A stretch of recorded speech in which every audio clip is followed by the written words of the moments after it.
everybody, and welcome to the Wise Women podcast. And today we're going to be talking about dark goddesses. So, who are the dark goddesses? You know, where did they get that term? Why are they called dark goddesses? So we're looking at Hekate and the Morrigan and Kali. So all these really powerful goddesses, and why are they called dark? So we're going to unpick that today. And also along with me as ever is my good friend Kathy from the Blue Butterfly. Hello. So, hello Kathy. Hiya. Looking forward to this one, Win, because you're going to be teaching me an awful lot, I think. I know a little bit, but a lot of the subjects here are going to be new to me as we do these podcasts. We'll know a little bit, otherwise, you know, the interest is there, shall we say. Yeah. And there'll be some that I take the lead on that you'll be learning, you know, in. Absolutely. Yeah, no, absolutely. So this one is a particularly important one to me because, I mean, any of you that follow me know that I talk about dark goddesses a lot. And because it's like I said, what do they mean? And who decides which is a dark goddess and which isn't, you know, because we don't really have light, fluffy goddesses and dark goddesses. We just have goddesses. Before we carry on, there's one question, if you don't mind me asking, which you're probably going to cover. What I've been thinking is as well, what is the need for them? I'm sure you're going to mention that, but that's something that I was thinking. Why do we need the darkness? You know, you think it would be nice to have, when you mentioned light and fluffy. Well, yes, I am going to cover that because, do you know, it's all about power. It was all ever about power. And in the ancient world, they didn't have light and dark goddesses. They didn't categorize them in those concepts, and the dark represented the womb and death, and the dark goddess is particularly with the goddesses that would stand on the thresholds in those liminal spaces, so they were kind of in between life and death, in between light and dark. And so what happened was that, I mean, up until ancient Greek, really into Roman a bit, we didn't have the dark. We saw the split starting, the power split, but it was more Christianity that started to determine them as darkness, dark as evil and the devil. Oh, that makes sense because of you know, needing God on one side and the devil on the other side, because again, like you say, of the power thing, the power dynamic. I get that now, yeah. It is. It's a power dynamic. And it's actually, if you think of a coin, you've got two sides of a coin. You can never separate it, because if you split it, there's still two sides of a coin. There's always going to be two sides. You can't actually take one side. So you need both sides for the whole. So you need the light, you need the dark. It doesn't mean dark was never seen as bad. It was seen as a period of growth. And if you look at the seasonals, the light would have been the spring, summer, and the dark would have been the autumn, winter. It's a time of sleep and rest and growth ready for the spring. So, and we are kind of taught to be scared of the dark, aren't we? From children, a lot of people, I'm very lucky actually. I quite like the dark, but perhaps I'm just naturally more comfortable with it because I have this sort of intuitive part about me that knows it's part of what I need to regenerate myself, and you find out so much about yourself as well, don't you? So this fear of the dark is quite a power trip for those who want to keep us. It's very controlling. And yes, you're right. I mean, I've never been afraid of the dark. I quite like the dark, but it was a way of kind of controlling. So when we got to, I think I mentioned it in the last podcast, when we got to, up until we got to ancient Greece, we would have a god or a goddess. I mean, we don't have dark gods, do we? We just have dark goddesses. Oh no, that's one thing. Yeah. No, we don't. So we have up until Greek. The goddess would be the god of love and war, the goddess of creation and destruction, both sides of the coin, the wholeness. When we got to ancient Greek, that's when that power started to be divided. So we would get Aphrodite was the goddess of love and Ares was the god of war, a separation. So it was separating that power because it was thought that light and dark, creation and destruction was too much power for the feminine, so it needed to be separated. Oh, Oh that's a yes, whole podcast in very itself. powerful, very Yeah. powerful. I mean, so you get goddesses such as, well, no, so you get, so go just to ancient Greek. They weren't afraid of them. So Hekate, for instance, she's a goddess of liminal space. She's a chthonic goddess. She travels between the worlds, and she would escort Persephone into the underworld every year, and then back out onto the upper world every year. Is that the Um, Persephone and Demeter Demeter and story? Persephone, yeah, Right, okay, yeah, I'm there. I'm there. yeah, Yeah. yeah. So she would do that. So she was the guardian of the crossroads and the thresholds, that in between place. You're not in or out. It's not light or dark. Yeah, that in between liminal space. And in that space, they were thought that spirits that hadn't passed on to the underworld would gather around her for protection and because they wanted peace. So it might have been somebody who was executed or murdered, so hadn't gone through the death rites, the funerary rites that would Right. allow them passage into the underworld. So they were scary places to be. So we start to see these liminal spaces as a bit threatening, and so people would lead offerings for her. So Hecate, she was a very powerful goddess. She later on became a patron of witchcraft. But I mean, at the time, I mean, she was very adept in magic and in herbalism, and she was very much supported by Zeus. Even though she was a Titan, Zeus was an Olympian. She actually fought in the war alongside Zeus, so she was very Oh, right. powerful. Yeah, yeah. They weren't necessarily afraid of her any more than they would be afraid of any deity, because they could all wield, a powerful punishment if they wanted to. But it was all about power, and so Hecate, as with other Greek gods and goddesses, when they moved into the Roman period, the Yeah. Romans then kept those but changed their name. So her name changed, and she became Trivia, and things changed. But of course, the Romans eventually brought in Christianity, and Christianity started to demonize Yeah. the gods and goddesses, where they have had somebody very powerful, such as Isis, that they couldn't actually demonize. They they kind of transition them into and use that symbolism with things like the Virgin Mary and what have you. But at that time, gods and goddesses started to be demonized, and even the word demon. I mean, demon originally wasn't evil. That was during kind of biblical Christian times that demons became seen as evil. So you start to see how things progress, and so it was very calculated, it was very methodical, and it was very deliberate, And it was very patriarchal, was it? very patriarchal. It was, Yeah. because it was about who could have power, and they did not want the women to have power. It was becoming more patriarchal, so it was very calculated. So and the term dark goddesses didn't come from there. That's more of a modern term. Ah, And right. I'm not really quite sure where it came from, but I mean, when you certainly see it was a gradual thing. And even when you get to the kind of Victorian time, there was this fear about powerful, strong women. And even when we start to get even later with psychology and look at Jung, they started to see that as a suppressed feminine, and the shadow side and the shadow work. So it's been quite a kind of journey, Yeah. and using them later on as archetypes. That's fascinating. I mean, I Yeah, didn't. I've heard of Hecate, however you want to print. I think Hecate sounds a lot nicer personally. Um, Before, and I've always thought of her as the goddess of the in between, as you said.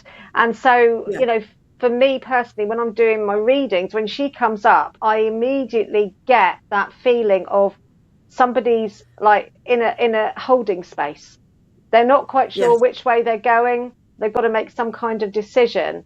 And so that makes perfect sense. And a lot of people, when they have a reading and Hecate comes up, they are moving from a place of dark into a place of light. So that makes perfect sense. And it's such a shame that you get these powerful stories about men and women, you know, from our ancestors, and then modern religion, modern, whatever you want to say modern is, corrupts them. Yeah. Well, I mean, just looking at Hecate, I mean, we've got other goddesses to talk about, but just looking at Hecate, I mean, she was the goddess of the crossroads, so pointed three ways. She's often depicted with three parts of her, or three heads pointing in different ways. Yeah, isn't she? Is she like? So is that like Maiden Mother Crone? That yes or It no? is, but again, that's a much later Is it interpretation right? of Mother Crown. They didn't use that term, but yes, I mean there is the three Yeah, yeah, aspects of yeah. the Maiden Crown, but also she doesn't.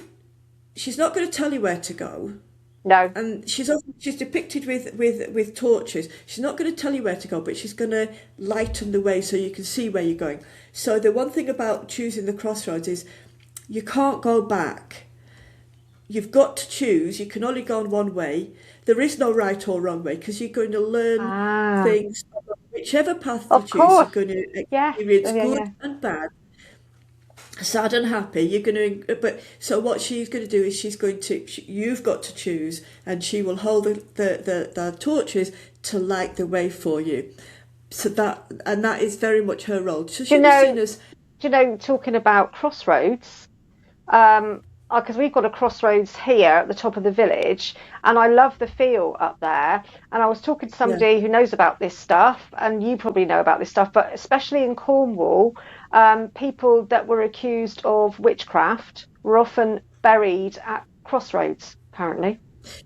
I had heard that, and that kind of makes sense with Hecate's story. I mean, Hecate herself, we talk about her as being a Greek goddess, but Yeah, as with all of them, she goes back much of further. course.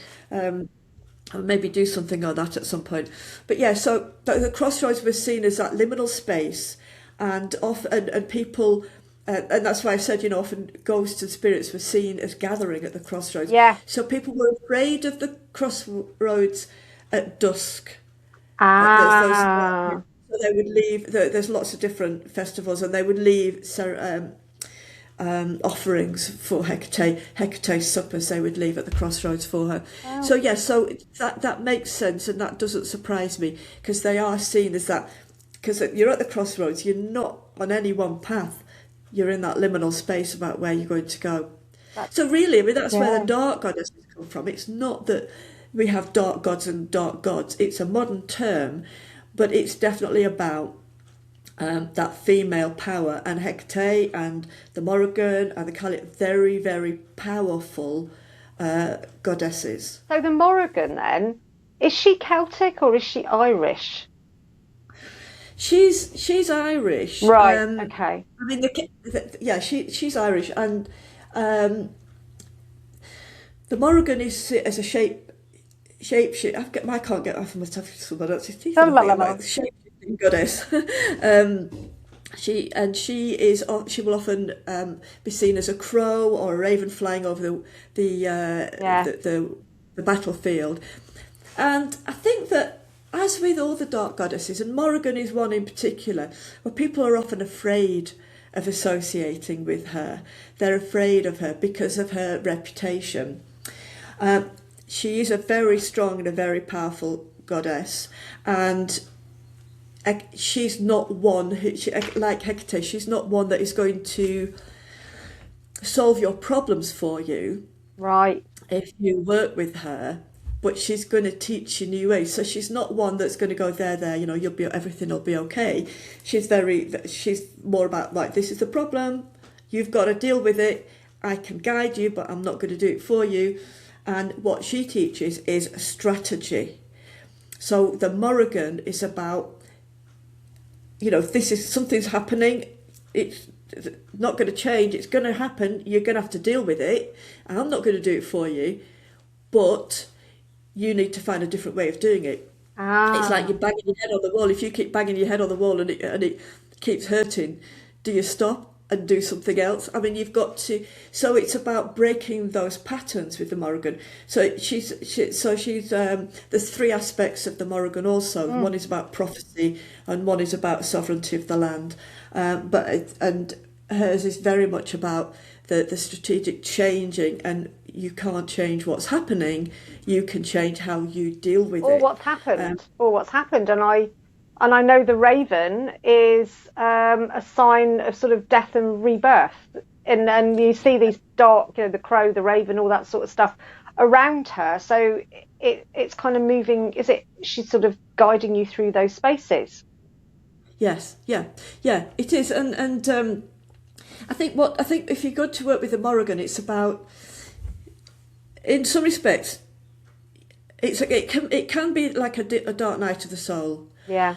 And you can, and you've got two things to do. You can either just sink in, and we all need that time when things are bad. We all need that time to kind of just sink down and just lick our wounds.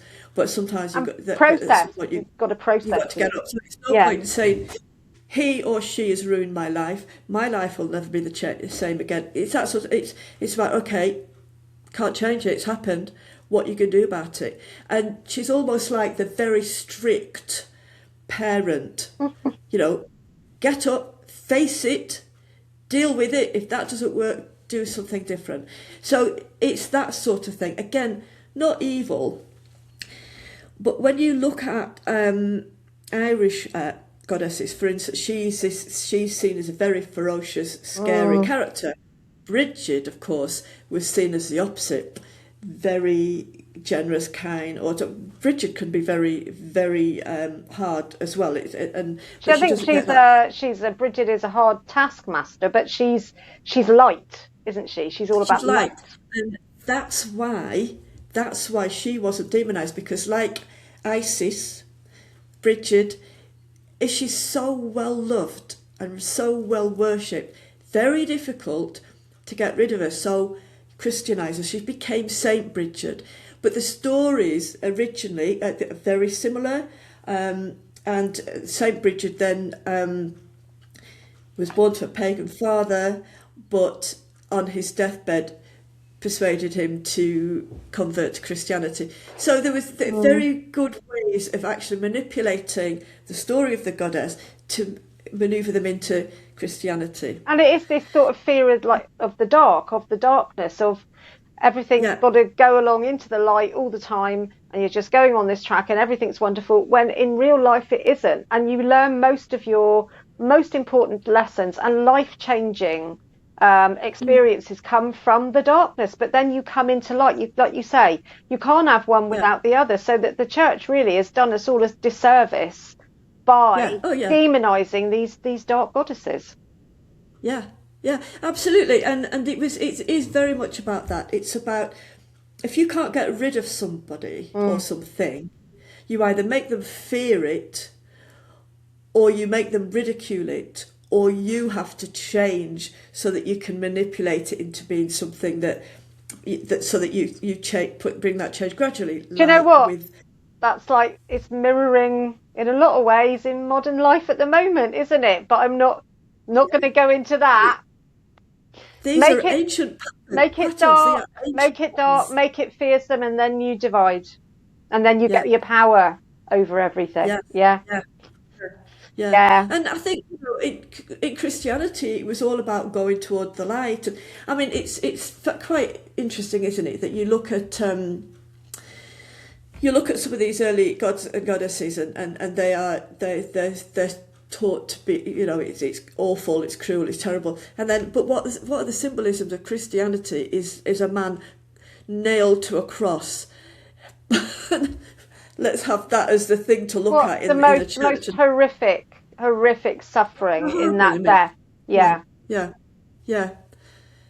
And so, but I mean, talking about Jesus, it's a bit of a segue, it's a bit of a stretch, but I had no idea till we were doing this, and I looked at Lilith, and I didn't realise she was supposedly Adam's.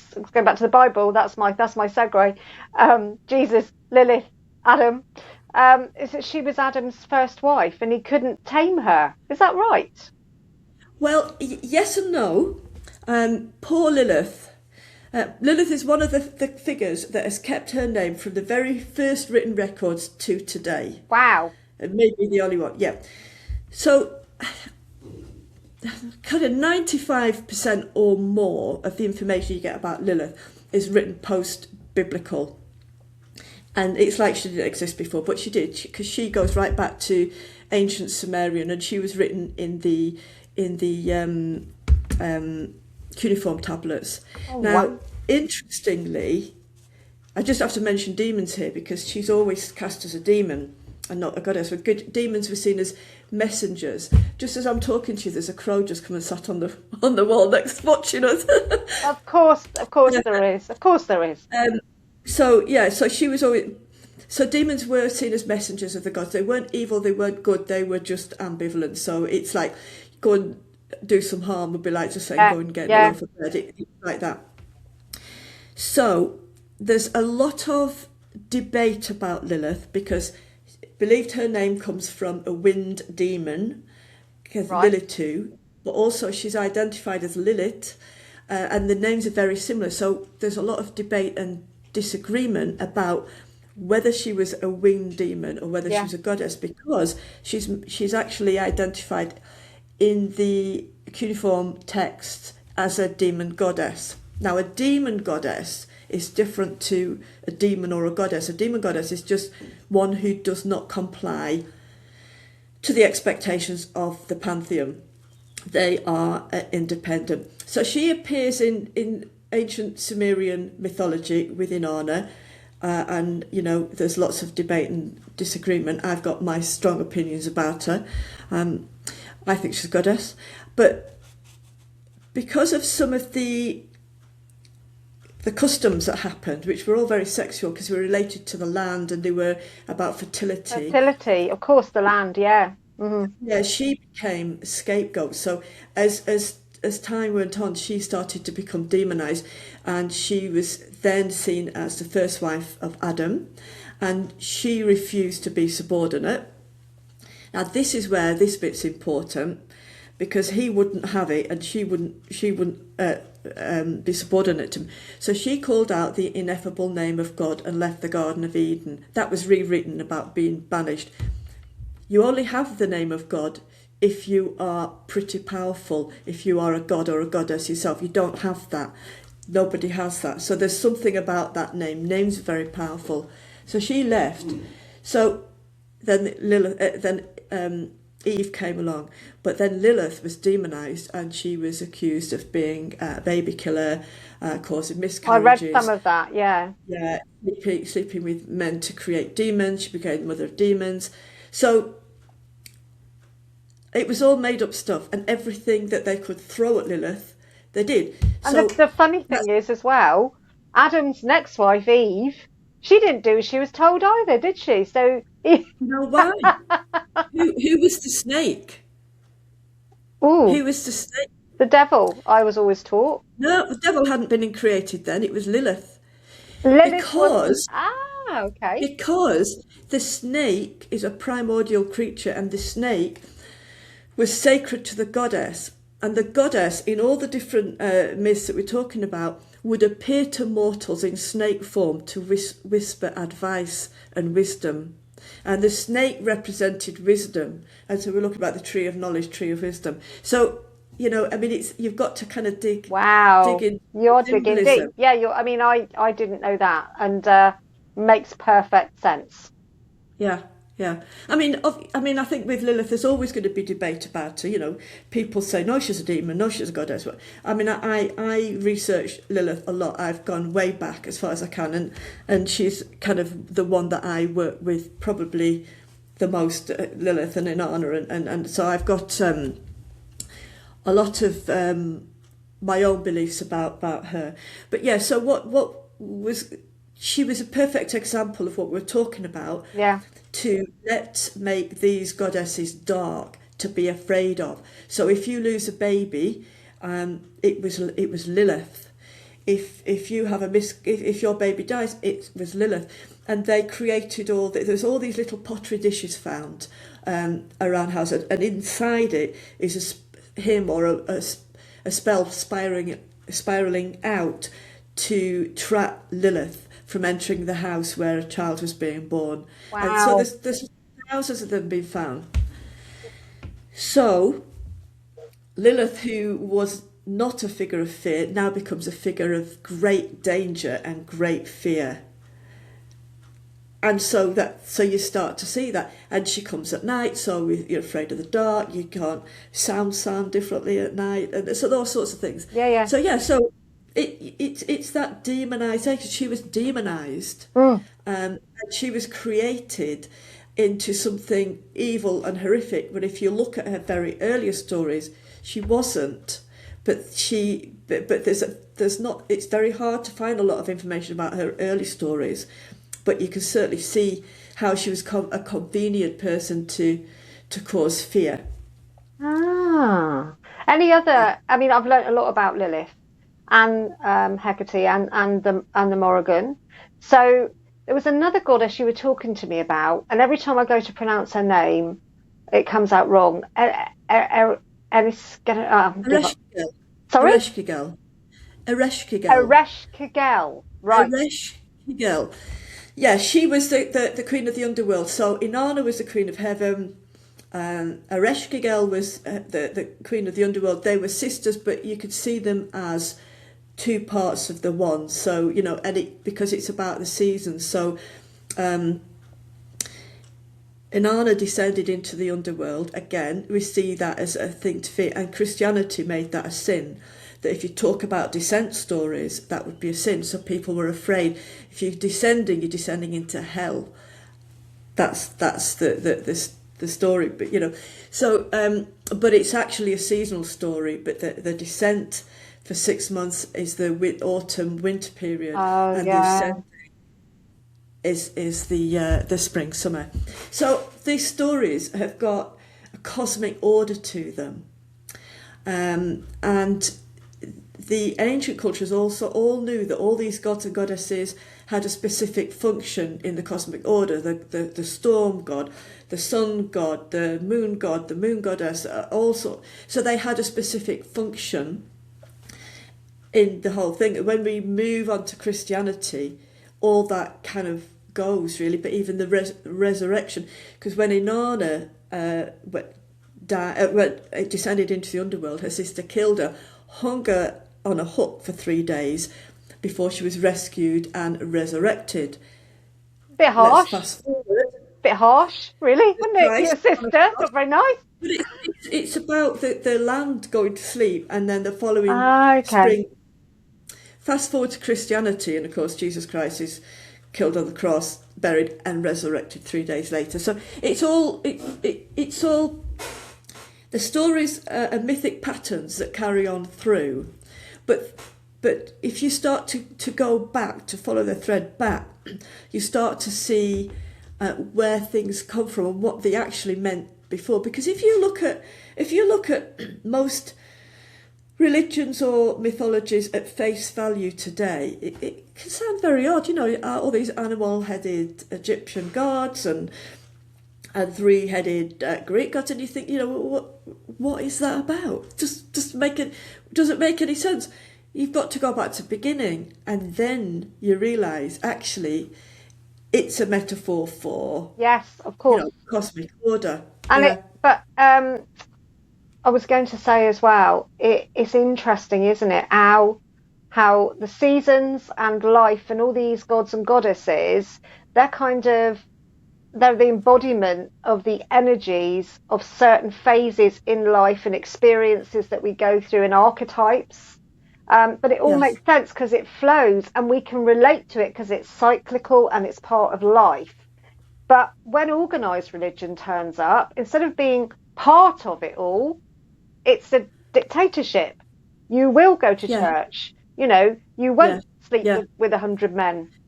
You won't take drugs or whatever it is that you want to do. If you want to do any, I'm not suggesting you do any of those things, but if you want to, carry on. But the church would say no. Whereas there is some kind of connection with the old ways, because Yeah. they are a part of you and you are a part of them, instead of somebody standing up and pointing a finger and saying, this is how you do it.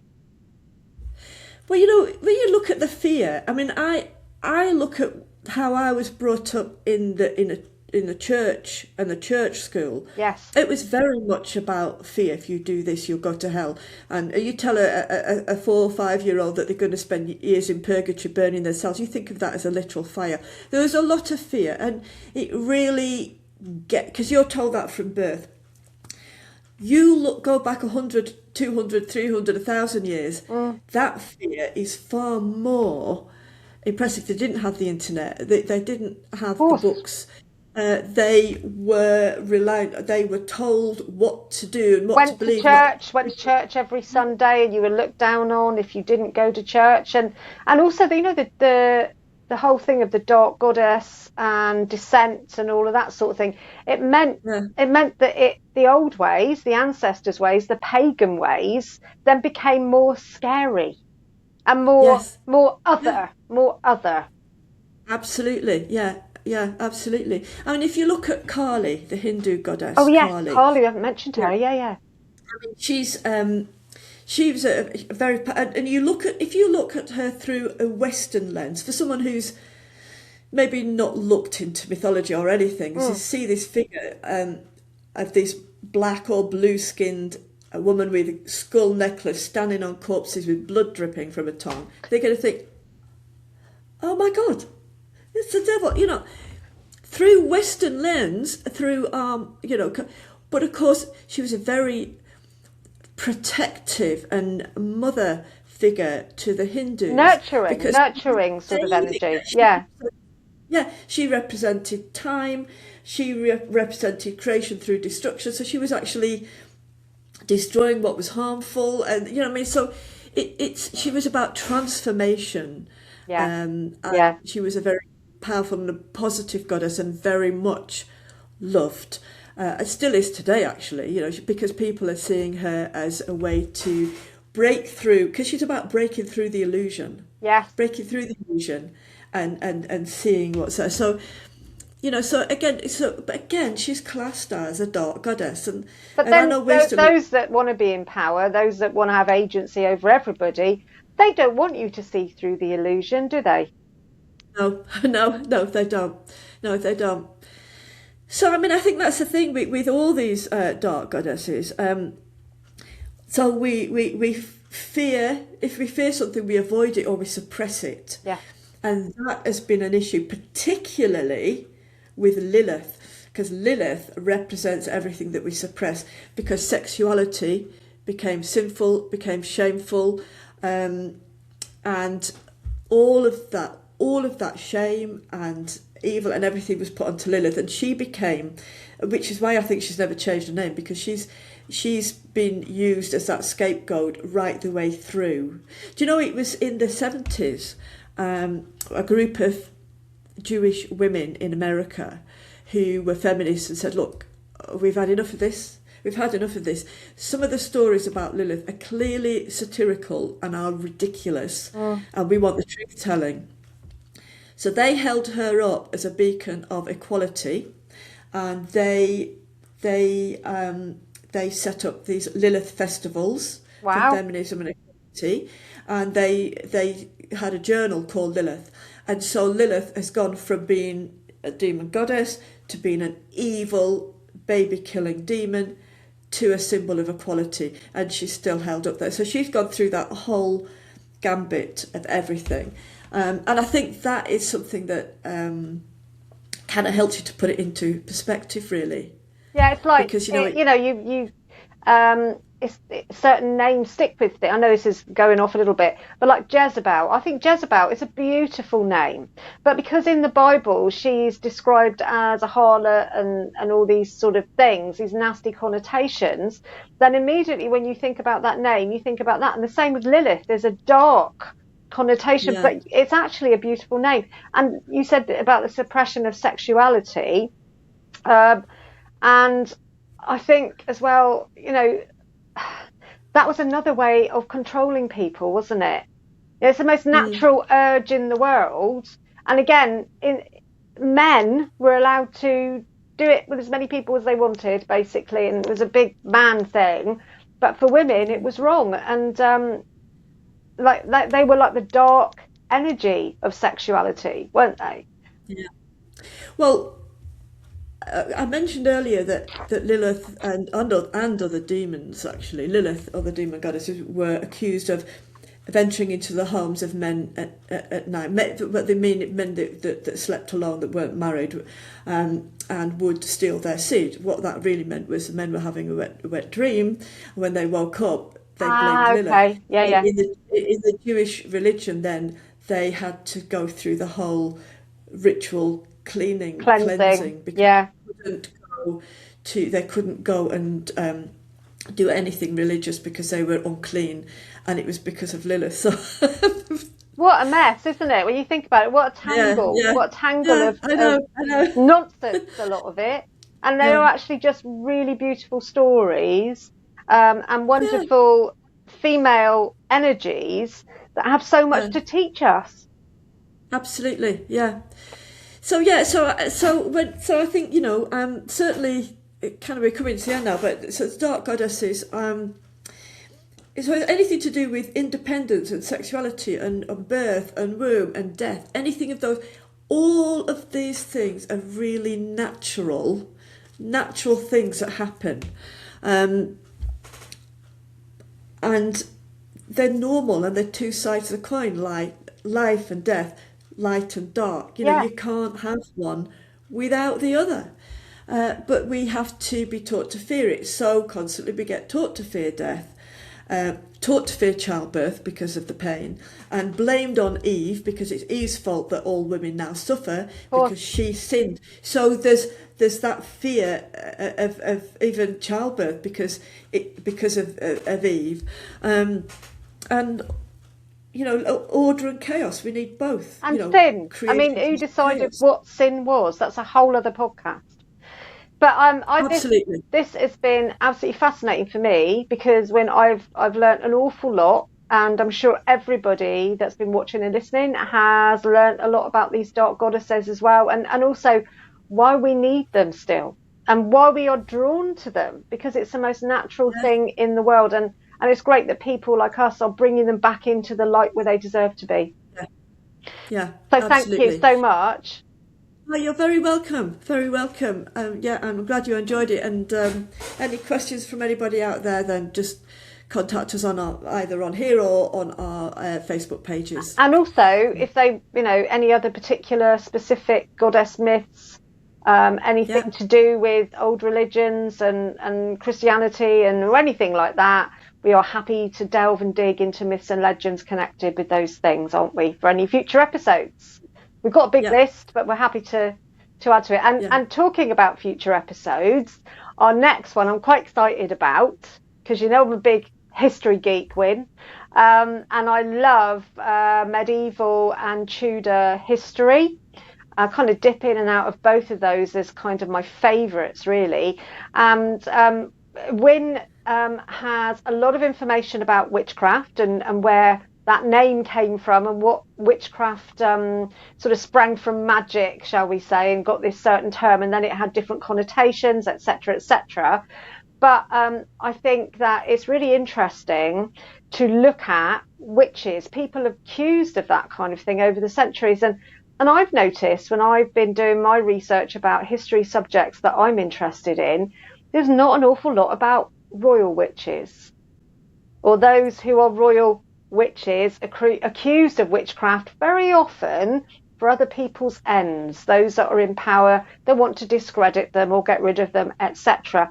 So our next episode is going to be royal, and I'm going to put speech marks because we'll talk about what witches are supposedly when we do this, and we're going to start with Hekate of Luxembourg, all the way down to Elizabeth I's mother, Anne Boleyn. So it's moving through that sort of end of the medieval, coming into the Tudor era, and all these royal witches have a blood connection to Elizabeth I. Interesting Well, stuff. I'm really looking forward to that. I mean, you know me, anything to do with the whole witchcraft, because it's just the where it's come from to how it's become. But yeah, and it was very convenient, wasn't it? You know, you want to get rid of Yeah. someone, but they're gone. You know, I mean, so I'm really looking forward to that. Yeah, so we're Yeah. gonna be delving into that, and that will be our next podcast, which we will be delighted to bring to you soon. But on that note, we're going to end for now. We really hope you've enjoyed this as much as we have and as much as we are doing. And please Yeah. do subscribe. Hit that subscribe button, and then you'll hear first when we have new podcasts coming up. So it's Yeah, absolutely. so it's Well, thank you. goodbye from both of us. Yeah, thank you. And we'll see you next time. Okay. Goodbye. Bye. Take care.